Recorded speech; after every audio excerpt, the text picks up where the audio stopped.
When a wildlife cameraman was invited to film the gradual exposure of a gorilla family to humans deep in the forests of the Democratic Republic of Congo, he got a little too close for comfort to the group's alpha male. Suddenly, the giant silverback, known as Mpungwe, charged at him with a shriek. But, despite being terrified, Vianet Djenguet knew the almost 40-stone, 254 kilograms, primate didn't want to hurt him. It was a test.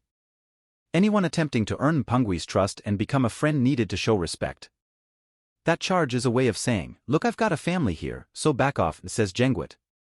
But if you stand your ground, it stops him moving forward. The gorilla reached out and grabbed Djenguet's foot. "I could feel the power of his hand," says the cameraman. "I was quick enough to pull my foot back and then I completely froze." After he had charged, Mpungwe slid backwards down the hilly terrain and disappeared into the dense foliage. Vianet Djenguet.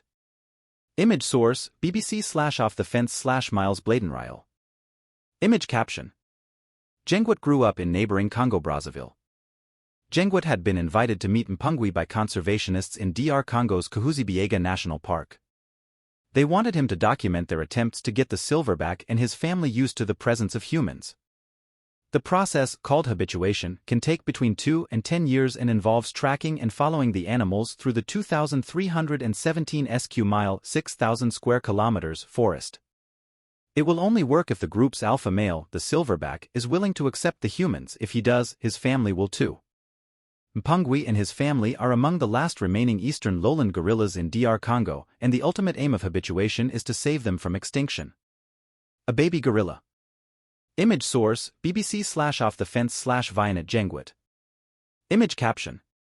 A female can give birth to a baby gorilla every 4 to 6 years. If successful, tourists will be able to visit the family, which will raise income to help protect the gorillas and their habitat. This is the second attempt at habituating Mpungwe. A previous attempt in 2015 failed. As an infant, Mpungwe was raised in a family of habituated gorillas, but he was then orphaned in 1996. The rest of his family were killed during a civil war when the country was known as Zaire. He roamed the forest alone, says the park's chief guide, Papa Lambert Mangane. Over the course of time, he met other wild families and stole wild females, says Mangane, until finally forming the family he has now. Mpungwe, a silverback gorilla. Image source, BBC/off-the-fence/Vianet Djenguet. Image caption. Adult males, such as Mpungwe, are called silverbacks after the distinctive silver hair on their backs. But like any protective patriarch, Mpungwe, who is now 35 years old, will do anything to keep his group of 23 gorillas safe. His family includes male and female gorillas plus babies. Vianet Djenguet was invited to film the habituation process for 3 months for a BBC documentary. He had to trek through dense forest each day, following the endangered gorillas with an 8-stone, 50 kilograms, camera and tripod. Gorillas, who share about 98% of their DNA with humans, are just like us, he says.